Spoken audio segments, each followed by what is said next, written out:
doctor did tell me that I have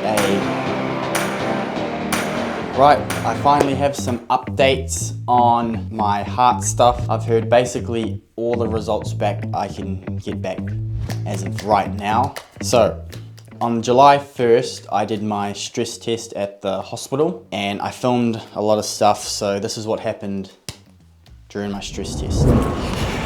Right, we're currently en route to the hospital. I got Riley with me. We're doing a 100-meter sprint right now. He's gonna film some of the stuff for me. And yeah, hopefully it goes well.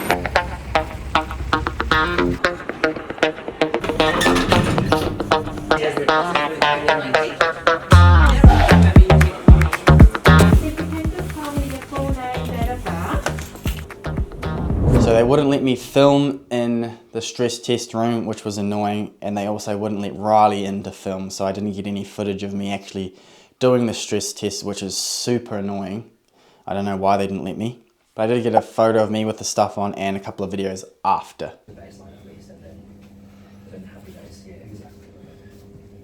Any questions about that one? No, thank you. No, that's all good. Right, I just finished my stress test. Whew. Oh, what the hell? So right, I'll run through what happened during the stress test. So firstly, what they did for me, they laid me down on a bed and took some photos of my heart with ultrasound.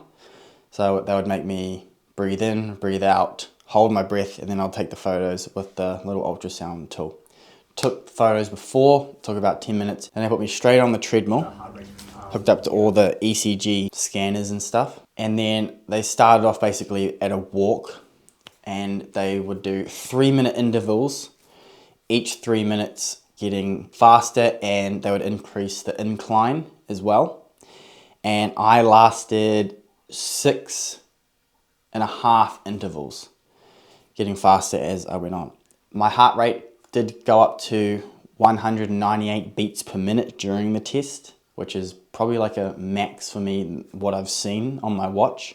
And then straight after the treadmill run, they put me back on the bed to take more photos straight after. So as soon as I was like, yep, I'm done, back on the bed, lie down, take photos, and I had to still do the same thing, breathe in, breathe out, hold, and then they'll take photos. That was the hardest part. I felt like I was dying. I couldn't hold my breath while I was doing it. So that was super hard. But after all that, they did say that everything on the ECG did look good, nothing bad, nothing out of the ordinary, which was good. So that was all positive news.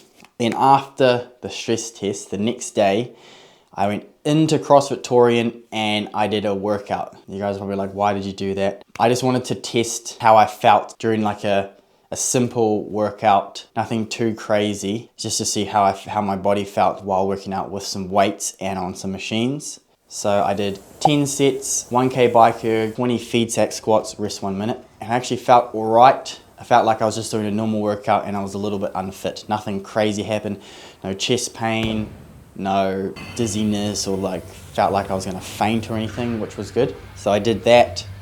Heart rate got up to about 185.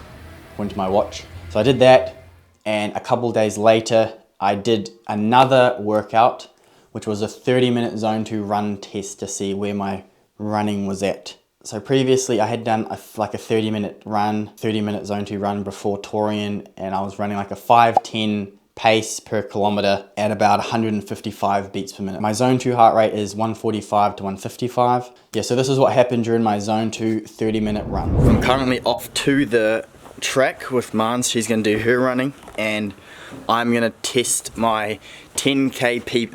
I'm just gonna do a 30-minute zone 2 run, and I'm just gonna see what my pace is at the moment. Buddy is literally gritting on the frozen wake. Do your gritty, go. You gotta kneel down a bit. Literally hitting the frozen like gritty. What the?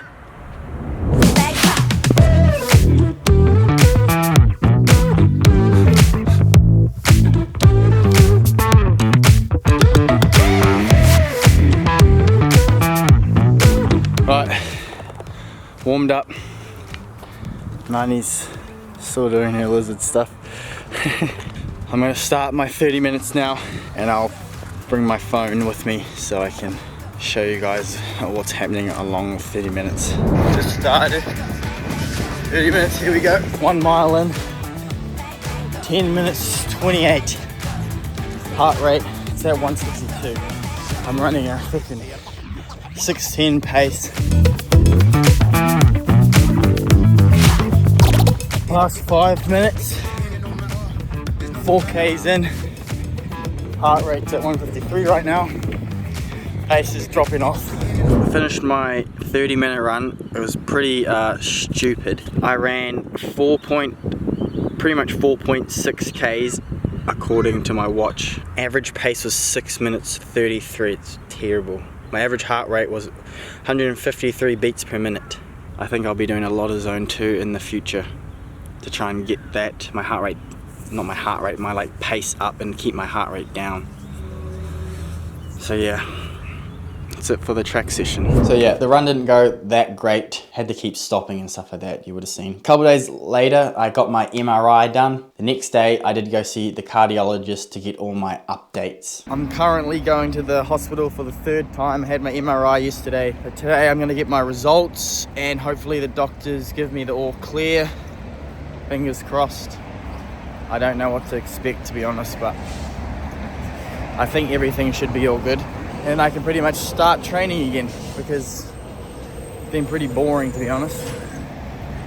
So yeah, let's see what happens. So when I went in to get my results, the doctor did tell me that I have a anomalous artery. I will put a diagram up on the screen of like a normal heart and what my heart looks like. Try and make it super simple. But basically my left artery is not coming out of the left side of my heart. It's coming out where the right artery is coming out. So my heart's supposed to look like that, left, right, and my heart looks like this. The right and the left come out of the right side. So my left one wraps around and potentially can get squished between 2 blood vessels when I exercise or get my heart rate up and my blood pressure increases. So it could squish my artery, causing less oxygen to go to my heart. So they found that, which was crazy. So I've got a deformed heart, which is good to know. And the other thing was the little enzyme that's released when your heart gets damaged, that's basically all cleared up in my heart. So that was good news. That's all basically gone. That's what he said. But I still have to take my pills for 2 months, and the doctor did say this. Generally speaking, we would suggest not going back to full exercise training for 3 months. Yep. The general recommendation is 3 to 6 months, but 3 months would be the earliest. And that really comes down to no symptoms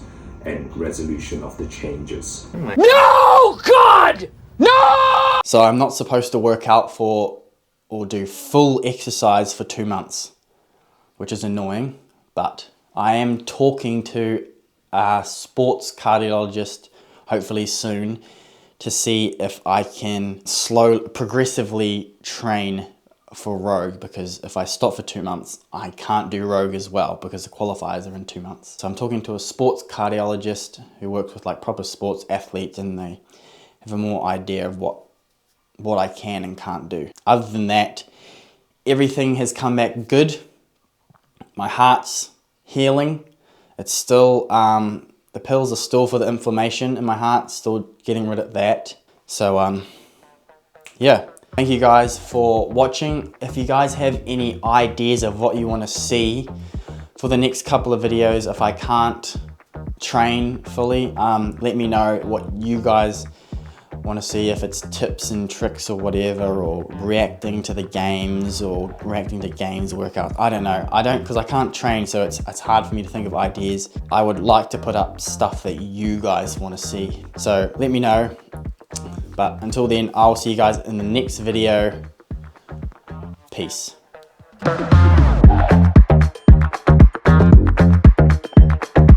Didn't tell me any results, but I said you tested positive for being gay.